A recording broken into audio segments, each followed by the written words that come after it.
DK ಸಂಪುಟ ಸೇರಿದ್ದ ರಾಮಲಿಂಗಾರೆಡ್ಡಿ ಎರಡನೇ ದಿನದಲ್ಲಿ ತಮ್ಮ ಸಚಿವ ಸ್ಥಾನಕ್ಕೆ ರಾಜೀನಾಮೆಯನ್ನು ಕೊಟ್ಟಿದ್ದಾರೆ. ಇವತ್ತು ಸುದ್ದಿಗೋಷ್ಠಿ ನಡೆಸಿ ರಾಜೀನಾಮೆ ಘೋಷಣೆಯನ್ನು ಮಾಡಿದ್ದಾರೆ. ನಗರಾಭಿವೃದ್ಧಿ ಖಾತೆ ನೀಡದೇ ಇದ್ದಿದ್ದಕ್ಕೆ ರಾಮಲಿಂಗಾರೆಡ್ಡಿ ರಾಜೀನಾಮೆಯನ್ನು ಕೊಟ್ಟಿದ್ದಾರೆ. ನಾನು ಆತ್ಮಸಾಕ್ಷಿಗೆ ವಿರುದ್ಧವಾಗಿ ಕೆಲಸ ಮಾಡೋಕ್ಕಾಗಲ್ಲ, ಸಚಿವ ಸ್ಥಾನಕ್ಕೆ ನಾನು ರಾಜೀನಾಮೆ ಕೊಡ್ತಾ ಇದ್ದೀನಿ, ಕಾಂಗ್ರೆಸ್ ಅಲ್ಲಿ ಸಾಮಾನ್ಯ ಕಾರ್ಯಕರ್ತನಾಗಿ ಇರ್ತೀನಿ ಅಂತ ಹೇಳಿದ್ದಾರೆ.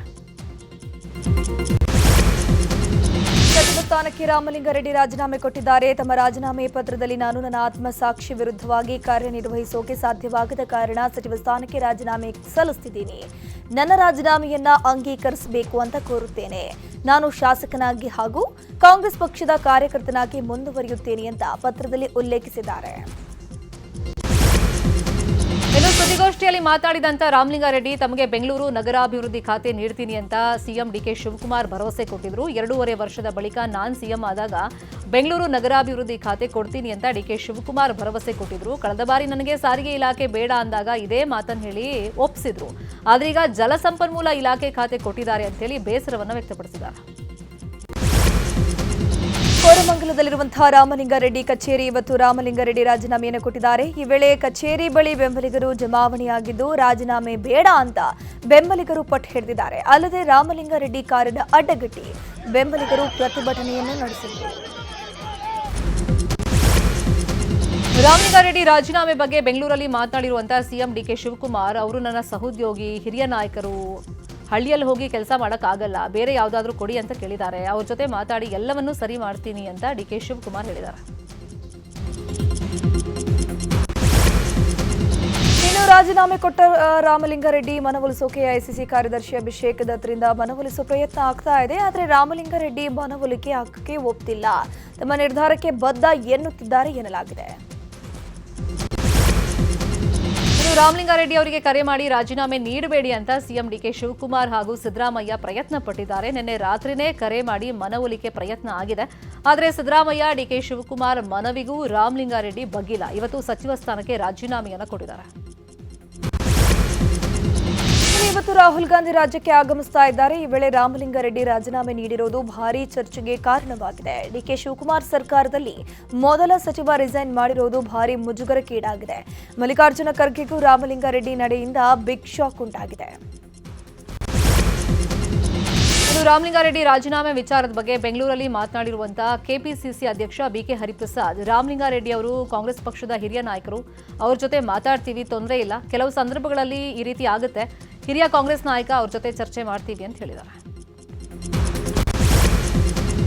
ರಾಮಲಿಂಗಾರೆಡ್ಡಿ ರಾಜೀನಾಮೆ ಬಗ್ಗೆ ಬೆಂಗಳೂರಿನಲ್ಲಿ ಮಾತನಾಡಿದ ಸಚಿವ ಪ್ರಿಯಾಂಕ್ ಖರ್ಗೆ, ರಾಮಲಿಂಗಾರೆಡ್ಡಿ ಹಿರಿಯ ನಾಯಕರು, ಪಕ್ಷಕ್ಕೆ ಸರ್ಕಾರಕ್ಕೆ ಅವರ ಅವಶ್ಯಕತೆ ತುಂಬಾನೇ ಇದೆ, ಅವರನ್ನ ಮನವೊಲಿಸುವ ಕೆಲಸ ಆಗತ್ತೆ ಅಂತಂದ್ರು.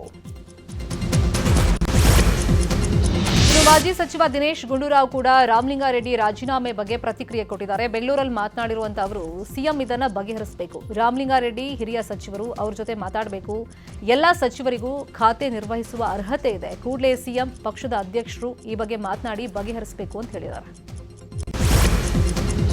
ರಾಮಲಿಂಗಾರೆಡ್ಡಿ ರಾಜೀನಾಮೆ ವಿಚಾರದ ಬಗ್ಗೆ ಚಿಕ್ಕಮಗಳೂರಲ್ಲಿ ಎಂಎಲ್ಸಿ ಸಿಟಿ ರವಿ ಪ್ರತಿಕ್ರಿಯಿಸಿದ್ದಾರೆ. ಇದು ಸಂಭ್ರಮಿಸುವ ಬೆಳವಣಿಗೆ ಅಲ್ಲ, ಕೇವಲ ಕಾಂಗ್ರೆಸ್ ಪಾರ್ಟಿಯ ಮೇಲೆ ಮಾತ್ರ ಇದು ಪ್ರಭಾವ ಬೀರೋದಿಲ್ಲ, ರಾಜ್ಯದ ಆಡಳಿತದ ಮೇಲೆ ಇದರ ಪ್ರಭಾವ ಬೀರುತ್ತೆ.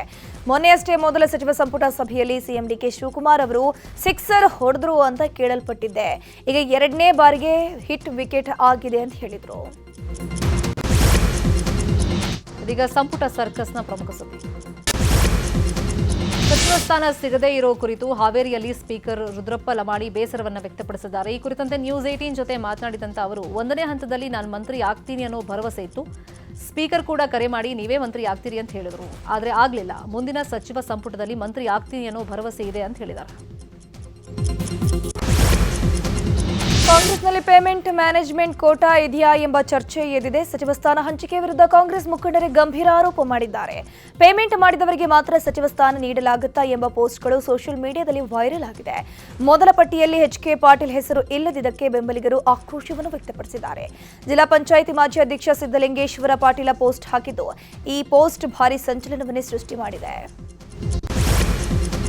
ಸಚಿವ ಸ್ಥಾನಕ್ಕಾಗಿ ಕಾಂಗ್ರೆಸ್ನ ನಾಯಕರು ದೆಹಲಿಗೆ ಓಡಾಡ್ತಾ ಇದ್ದಾರೆ. ಇತ್ತ ಅವರ ಕ್ಷೇತ್ರಗಳಲ್ಲಿ ಬೆಂಬಲಿಗರು ಟೆಂಪಲ್ ರನ್ ಮಾಡ್ತಾ ಇದ್ದಾರೆ. ಕೊಪ್ಪಳದ ಕನಕಗಿರಿ ಕ್ಷೇತ್ರದ ಮಾಜಿ ಸಚಿವ ಶಿವರಾಜ್ ತಂಗಡಗಿ ಅಭಿಮಾನಿಗಳಿಂದ ಟೆಂಪಲ್ ರನ್ ಮಾಡಲಾಗಿದೆ. ಕಾರಟಗಿ ಪುರಸಭೆ ಅಧ್ಯಕ್ಷ ಹಾಗೂ ಸದಸ್ಯರಿಂದ ರಾಘವೇಂದ್ರ ಸ್ವಾಮಿ ಮಠದಲ್ಲಿ ವಿಶೇಷ ಪೂಜೆ ಸಲ್ಲಿಕೆಯಾಗಿದೆ. ರಾಘವೇಂದ್ರ ಹಿಟ್ನಾಳ್ಗೆ ಸಚಿವ ಸ್ಥಾನ ತಪ್ಪುವ ಆತಂಕ ಶುರುವಾಗಿದೆ. ಹೀಗಾಗಿ ಕೊಪ್ಪಳದಲ್ಲಿ ರಾಘವೇಂದ್ರ ಹಿಟ್ನಾಳ್ ಬೆಂಬಲಿಗರು ಆಕ್ರೋಶ ವ್ಯಕ್ತಪಡಿಸಿದರು. ಸಾಮಾಜಿಕ ಜಾಲತಾಣದಲ್ಲಿ ಹ್ಯಾಟ್ರಿಕ್ ಗೆದ್ದವರು ಕಣ್ಣಿಗೆ ಕಾಣಲ್ವಾ ಅಂತ ಪೋಸ್ಟ್ ಅನ್ನು ಹಾಕಿದ್ದು ಭಾರೀ ವೈರಲ್ ಆಗಿದೆ. ಆರೋಗ್ಯ ಸಚಿವ ಯುಟಿ ಖಾದರ್ ನೇತೃತ್ವದಲ್ಲಿ ಇವತ್ತು ಮಹತ್ವದ ಸಭೆ ನಡೆಯಲಿದೆ. ಸಚಿವರಾದ ಮೇಲೆ ಅಧಿಕಾರಿಗಳ ಜೊತೆಗೆ ಮೊದಲ ಮೀಟಿಂಗ್ ಮಾಡ್ತಾ ಇದ್ದು ಆರೋಗ್ಯ ಸೌಧದಲ್ಲಿ ಸಭೆ ನಡೆಯಲಿದೆ. ಇನ್ನು ಸಭೆಗೆ ಸರ್ಕಾರಿ ಆಸ್ಪತ್ರೆಗಳ ಮೆಡಿಕಲ್ ಸೂಪರಿಂಟೆಂಡೆಂಟ್ಗಳಿಗೆ ಆಹ್ವಾನ ಇದೆ, ಸೂಚನೆ ಇದೆ.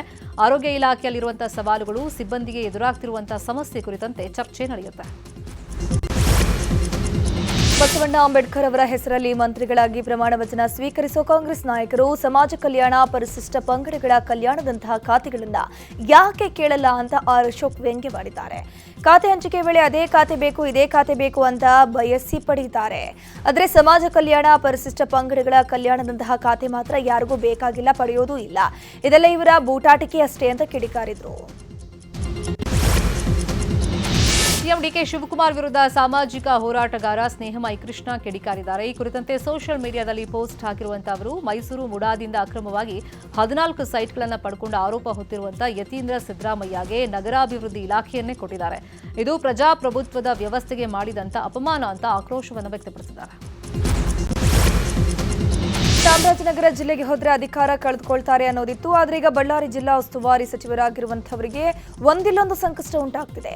ಈ ಹಿಂದೆ ದಿವಂಗತ ಎಂಪಿ ಪ್ರಕಾಶ್ ಬಳ್ಳಾರಿ ಉಸ್ತುವಾರಿ ಆಗಿದ್ರು. ಆದ್ರೆ 2008ರಲ್ಲಿ ಹರಪನಹಳ್ಳಿ ಕ್ಷೇತ್ರದಲ್ಲಿ ಸೋಲು ಕಂಡ್ರು. ಬಳ್ಳಾರಿ ಜಿಲ್ಲಾ ಉಸ್ತುವಾರಿ ಸಚಿವರಾಗಿದ್ದಂತಹ ಸಂತೋಷ್ ಲಾಡ್ 2018ರಲ್ಲಿ ಕಲಘಟಕಿ ಕ್ಷೇತ್ರದಲ್ಲಿ ಸೋಲನ್ನು ಕಂಡ್ರು. 2023ರಲ್ಲಿ ಉಸ್ತುವಾರಿ ಸಚಿವರಾಗಿದ್ದ ಬಿ ನಾಗೇಂದ್ರ ಸಚಿವ ಸ್ಥಾನವನ್ನೇ ಕಳ್ಕೊಂಡ್ರು. ಈಗ ಜಮೀರ್ ಕೂಡ ಸಚಿವ ಸ್ಥಾನ ಕಳೆದುಕೊಳ್ತಾರಾ ಎಂಬ ಚರ್ಚೆ ಶುರುವಾಗಿದೆ. ಶಾಲಾ ಕಾಲೇಜುಗಳಲ್ಲಿ ಹಿಜಾಬ್ಗೆ ಅವಕಾಶ ಕಲ್ಪಿಸಿದ್ದಕ್ಕೆ ಹಿಂದೂ ಪರ ಸಂಘಟನೆಗಳು ಆಕ್ರೋಶವನ್ನು ವ್ಯಕ್ತಪಡಿಸಿವೆ. ಹಿನ್ನೆಲೆಯಲ್ಲಿ ವಿಜಯಪುರ ನಗರದ ದರ್ಬಾರ್ ಕಾಲೇಜ್ ಹತ್ರ ವಿದ್ಯಾರ್ಥಿಗಳಿಗೆ ಕೇಸರಿ ಶಾಲು ವಿತರಿಸಲು ಯತ್ನಾಳ್ ಮುಂದಾಗಿದ್ರು. ಹೀಗಾಗಿ ಶಾಲೆಯಲ್ಲಿ ಬೆಂಬಲಿಗರು ಜಮಾವಣೆಯಾಗಿದ್ದಾರೆ. ಇನ್ನು ಸ್ಥಳಕ್ಕೆ ಯತ್ನಾಳ್ ಕೂಡ ಆಗಮಿಸಿ ವಿದ್ಯಾರ್ಥಿಗಳಿಗೆ ಕೇಸರಿ ಶಾಲು ನೀಡೋಕೆ ಮುಂದಾಗಿದ್ರು. ಆದರೆ ಪೊಲೀಸರು ಇದಕ್ಕೆ ಅವಕಾಶ ಕೊಡಲಿಲ್ಲ. ಯತ್ನಾಳ್ ಹಾಗೂ ಬೆಂಬಲಿಗರನ್ನ ವಶಕ್ಕೆ ಪಡೆದರು. ದಕ್ಷಿಣ ಕನ್ನಡ ಜಿಲ್ಲೆಯ ಬೆಳ್ತಂಗಡಿ ತಾಲೂಕಿನ ಕುದುರೆಮುಖ ವನ್ಯಜೀವಿ ವಿಭಾಗದ ಬಂಡಾಚೆ ಕಾಡಿನಲ್ಲಿ ಗುಡ್ಡ ಕುಸಿತವಾಗಿದೆ. ದೂರದ ಅರಣ್ಯ ಪ್ರದೇಶದಲ್ಲಿ ಗುಡ್ಡದ ಮಣ್ಣು ಮತ್ತು ಕಲ್ಲು ಕುಸಿಯುತ್ತಿರುವ ದೃಶ್ಯ ಸ್ಥಳೀಯರ ಮೊಬೈಲ್ನಲ್ಲಿ ಸೆರೆಯಾಗಿದೆ. ಅದು ವೈರಲ್ ಆಗಿದೆ. ಕೆಎಸ್ಆರ್ಟಿಸಿ ಬಸ್ನಲ್ಲಿ ಸೀಟ್ ಹಂಚಿಕೆ ವಿಚಾರವಾಗಿ ಪ್ರಯಾಣಿಕರು ಹಾಗೂ ಕಂಡಕ್ಟರ್ ಮಧ್ಯೆ ವಾಗ್ವಾದ ಆಗಿದೆ. ಚಿಕ್ಕಬಳ್ಳಾಪುರದ ಚಿಂತಾಮಣಿ ನಗರದಿಂದ ಸಿಗಂದೂರಿಗೆ ಕೆಎಸ್ಆರ್ಟಿಸಿ ಬಸ್ ಸಂಚಾರ ಮಾಡುತ್ತೆ.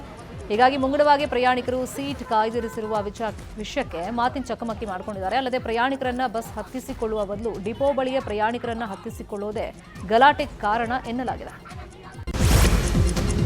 ಚಾಮರಾಜನಗರ ಜಿಲ್ಲೆಯ ಮಲೆಮಹದೇಶ್ವರ ಬೆಟ್ಟದ ನಾಗಮಲೆ ಬಳಿ ಮತ್ತೊಂದು ಚಿರತೆ ಸೆರೆಯಾಗಿದೆ. ಬಾಲಕರನ್ನ ಕೊಂದಿದ್ದಂತಹ ಚಿರತೆ ಕಳೆದ ವಾರ ಬೋನಿಗೆ ಬಿದ್ದಿತ್ತು. ಇದಾದ ಬಳಿಕ ಮತ್ತೊಂದು ಚಿರತೆ ಕಾಣಿಸಿಕೊಂಡು ಆತಂಕ ಸೃಷ್ಟಿ ಮಾಡಿತ್ತು. ಇದೀಗ ಆ ಚಿರತೆಯೂ ಕೂಡ ಬೋನಿಗೆ ಬಿದ್ದಿದ್ದು ಗ್ರಾಮಸ್ಥರು ನಿಟ್ಟುಸಿರು ಬಿಟ್ಟಿದ್ದಾರೆ. ಕೊಪ್ಪಳದಲ್ಲಿ ಅಕ್ರಮ ಚಟುವಟಿಕೆಗಳ ವಿರುದ್ಧ ಪ್ರತಿಭಟನೆ ಮಾಡಿದವರ ವಿರುದ್ಧ ಪ್ರಕರಣ ದಾಖಲಾಗಿದೆ. ಪೊಲೀಸರ ನಡೆಗೆ ಕೊಪ್ಪಳದಲ್ಲಿ ವ್ಯಾಪಕ ಆಕ್ರೋಶವೂ ವ್ಯಕ್ತವಾಗ್ತಿರುವುದು. ಕನಕಗಿರಿಯಲ್ಲಿ ದಲಿತ ಕರ್ನಾಟಕ ರಾಜ್ಯ ದಲಿತ ಸಂಘರ್ಷ ಸಮಿತಿ ಸದಸ್ಯರು ಓಸಿ ಅಕ್ರಮ ಮರಳು ಮಾಫಿಯಾ ವಿರುದ್ಧ ಪ್ರತಿಭಟನೆ ನಡೆಸಿದ್ರು. ಆದರೆ ಇದೀಗ ಪ್ರತಿಭಟನೆ ಮಾಡಿದ 12 ಜನರ ವಿರುದ್ಧ ಪೊಲೀಸರು ಸುಮೋಟೋ ಕೇಸ್ ದಾಖಲಿಸಿಕೊಂಡಿದ್ದಾರೆ. ಅನುಮತಿ ಪಡೆಯದೆ ಪ್ರತಿಭಟನೆ ಮಾಡಿದ್ದಾರೆ ಎಂದು ಕೇಸ್ ಹಾಕಿದ್ದು ಪೊಲೀಸರ ನಡೆ ವಿರುದ್ಧ ಆಕ್ರೋಶ ವ್ಯಕ್ತವಾಗುತ್ತಿದೆ. ದೇಶದ ರಕ್ಷಣಾ ಸಿದ್ಧತೆ ಬಲಪಡಿಸುವ ಹಾಗೂ ತುರ್ತು ಪರಿಸ್ಥಿತಿ ಎದುರಿಸುವಂತಹ ನಿಟ್ಟಿನಲ್ಲಿ ಶಿವಮೊಗ್ಗದ ನೆಹರು ಕ್ರೀಡಾಂಗಣದಲ್ಲಿ ಅಣಕು ಪ್ರದರ್ಶನ ಏರ್ಪಡಿಸಲಾಗಿದೆ. ಇಂದು ಸಂಜೆ 5 ಗಂಟೆಗೆ ವೈಮಾನಿಕ ದಾಳಿ ಸಂದರ್ಭದಲ್ಲಿ ಸುರಕ್ಷತಾ ಕ್ರಮಗಳ ಅಣಕು ಪ್ರದರ್ಶನ ಆಯೋಜನೆ ಮಾಡಲಾಗಿರುವುದು. ಇದು ಕೇವಲ ಮುನ್ನೆಚ್ಚರಿಕೆ ತರಬೇತಿಯ ಪ್ರದರ್ಶನವಾಗಿದೆ. ಹೀಗಾಗಿ ಸಾರ್ವಜನಿಕರು ಆತಂಕಕ್ಕೆ ಒಳಗಾಗಬಾರದು ಅಂತ ಅಪರ ಜಿಲ್ಲಾಧಿಕಾರಿ ಅಭಿಷೇಕ್ ವಿ ಮತ್ತು ಹೆಚ್ಚುವರಿ ಪೊಲೀಸ್ ವರಿಷ್ಠಾಧಿಕಾರಿ ಕಾರ್ಯಪ್ಪ ತಿಳಿಸಿದ್ದಾರೆ. ಕೊಡಗಿನ ಶ್ರೀಮಂತ ಸಾಂಸ್ಕೃತಿಕ ಮತ್ತು ಐತಿಹಾಸಿಕ ಪರಂಪರೆ ಸಂರಕ್ಷಣೆ ಮಾಡುವಂತ ನಿಟ್ಟಿನಲ್ಲಿ ಮೈಸೂರು ಕೊಡಗು ಲೋಕಸಭಾ ಕ್ಷೇತ್ರದ ಸಂಸತ್ ಸದಸ್ಯರಾದ ಶ್ರೀ ಯದುವೀರ್ ಅವರ ನಿರಂತರ ಪ್ರಯತ್ನಗಳಿಗೆ ಮಹತ್ವದ ಫಲ ಸಿಕ್ಕಿದೆ. ಐತಿಹಾಸಿಕ ಮಡಿಕೇರಿ ಅರಮನೆ ಸಂರಕ್ಷಣೆ ಹಾಗೂ ಸಮಗ್ರ ಅಭಿವೃದ್ಧಿಗೆ ಕೇಂದ್ರ ಸರ್ಕಾರದ ಬೆಂಬಲ ಸಿಕ್ಕಿದೆ.